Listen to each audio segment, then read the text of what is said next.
Good morning my dear lovely friends, कैसे हैं आप सब। आई होप आप बहुत अच्छे होंगे और मेरी कहानियाँ सुन रहे होंगे। आज मैं आपके लिए लेकर आई हूँ रैट लव स्टोरी। जयंत एक चूहा है। जयंत एक बिल में रहता है। दोस्त के नाम पर जयंत का एक दोस्त है, तुषार।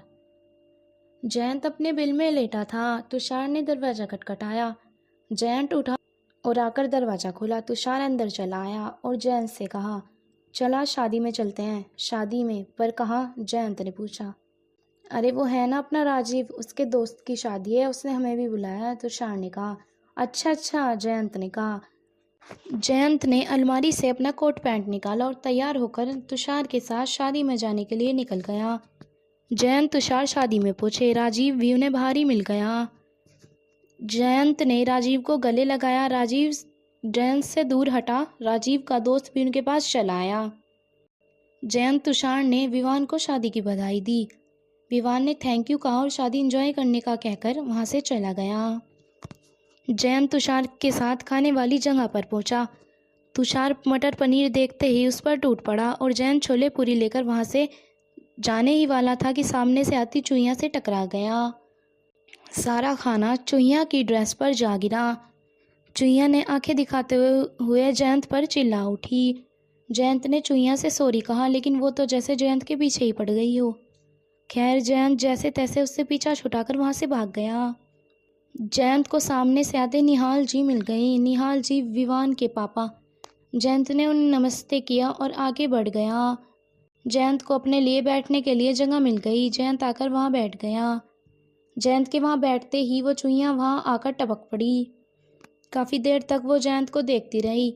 इन सब से बेखबर जयंत अपने फ़ोन में बिजी हो गया। जयंत की नज़र जब उस पर पड़ी तो उसने अपनी नज़र दूसरी तरफ घुमा ली। वो जयंत के पास पड़ी कुर्सी पर आकर बैठ गई। वो जयंत को पसंद करने लगी थी, ये बात तो पक्की थी। वो जयंत से बात करना चाहती थी, लेकिन बात करती भी कैसे। जयंत वहाँ से उठकर जाने लगा तो उसने कहा, I am so sorry. Jayant ने एक नज़र उसे देखा और कहा, इट इज़ ओके कहकर जयंत वहाँ से चला गया।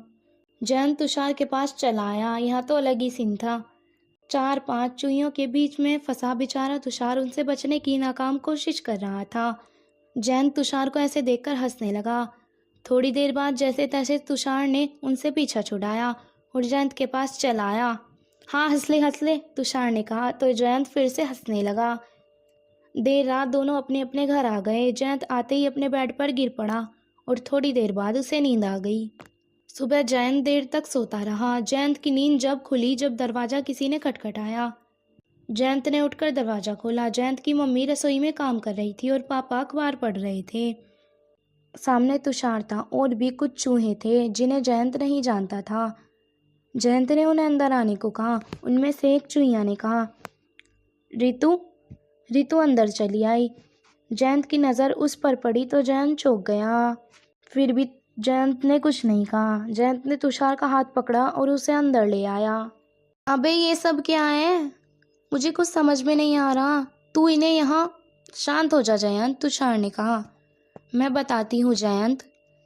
जयंत ने पीछे देखा। पीछे रितु खड़ी थी। रितु ने कहना शुरू किया, जयंत, मैं तुम्हें बहुत पसंद करती हूँ, मुझे माफ़ कर देना, मैं तुम पर चिल्लाई। वो ड्रेस मुझे मेरी एक दोस्त ने गिफ्ट करी थी। अब वो मुझसे बहुत दूर रहती है। जब तुमसे उस पर खाना गिर गया तो मुझे गुस्सा आ गया। I am so sorry. Ritu ने अपने कान पकड़कर कहा तो जयंत मुस्कुरा उठा और रितु के दोनों हाथों को नीचे करके नामे गर्दन हिला दी। जयंत ने रितु को गले लगा लिया। जयंत की मम्मी ने उन्हें नाश्ता कराया और फिर बैठकर बातें करने लगे। रितु जयंत से दूर हटी और बाहर चली आई। वैसे ही ना मेरे घर का पता कहाँ से मिला? जयंत ने एक नज़र तुषार को देखा। तुषार मुस्कुरा उठा। मुस्कुराहट से जयंत समझ गया कि ये सब तुषार ने किया है। जयंत ने तुषार को गले लगा लिया। फिर दोनों बाहर चले आए। जयंत की मम्मी ने कहा, जी हमें तो रितु बहुत पसंद है। हमें भी जयंत बेटा बहुत पसंद है, नक्श जी ने कहा। सभी खुश हो गए। जयंत तो बस रितु को देख रहा था। जयंत की मम्मी ने सभी का मुंह मीठा कराया। सभी खुश थे। सो फ्रेंड्स, कैसी लगी आपको ये स्टोरी? मुझे कमेंट करके ज़रूर बताएं। मैं मिलती हूँ आपसे जल्दी।